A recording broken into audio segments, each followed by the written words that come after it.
My name's Leigh. I teach both history and RE. The lesson I'm going to share with you today is actually a history lesson, but you'll see straight away that the concepts and ideas within it are really easily transferred to an RE classroom.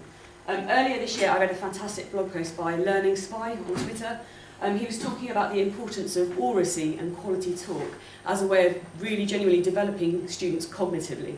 We tend to kind of discount talk in the classroom and just see it as a way of engaging students or a way of developing their social kind of skills, but actually oracy is just every bit as important as the written work.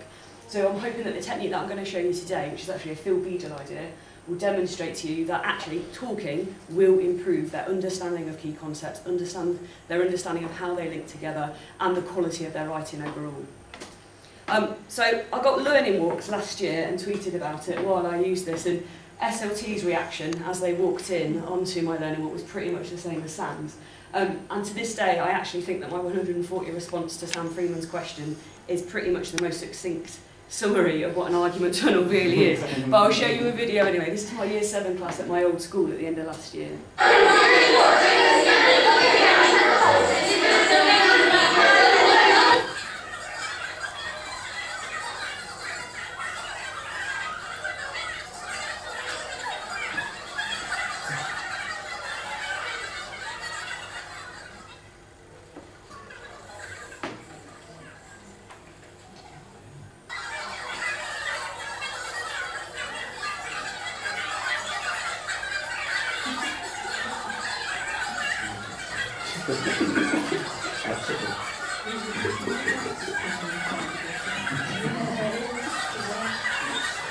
I mean, straight away you can see how everybody is involved there. And what these guys are arguing about so passionately, believe it or not, is how effective were medieval doctors.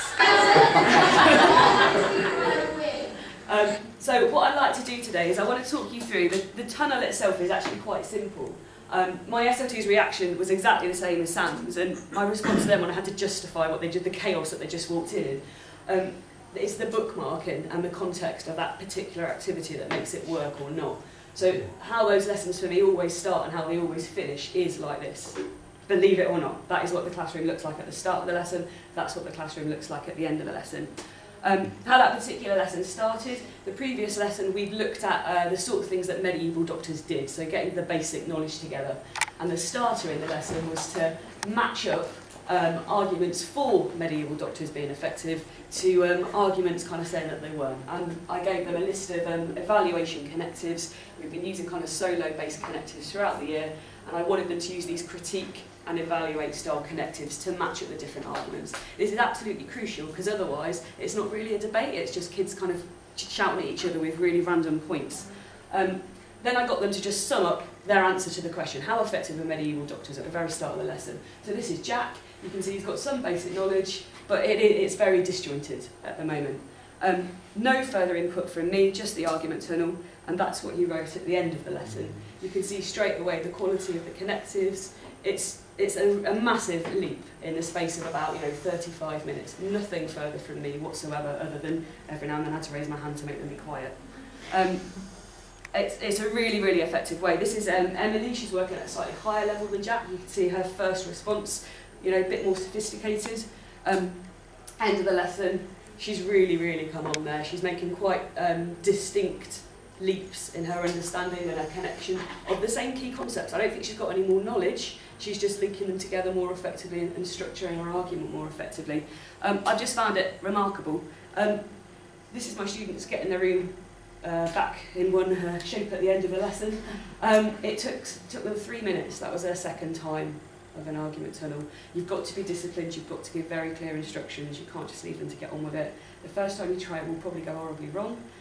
Do try it again, it is worth it. But it's all about how you bookmark it. You can't just insert it in the middle of a scheme of work. You've got to make sure your lessons on either side are carefully thought out. You've got to make sure the activities at the start and the end of the lesson are really structuring it. But I found it massively rewarding. If you're interested in finding out more about it, I heartily recommend Phil Beadle's book, How to Teach, where he actually places it into the bigger context of a whole series of activities called Argument Tennis. There's a great video on what used to be Teachers TV, again it puts it in context. You can dig out my Prezi, which I've put together on it as well. And yeah, I do recommend having a read of the Learning Spy's article on oracy. It's really excellent, really got me thinking about how I use talk in my classroom. Thanks very much.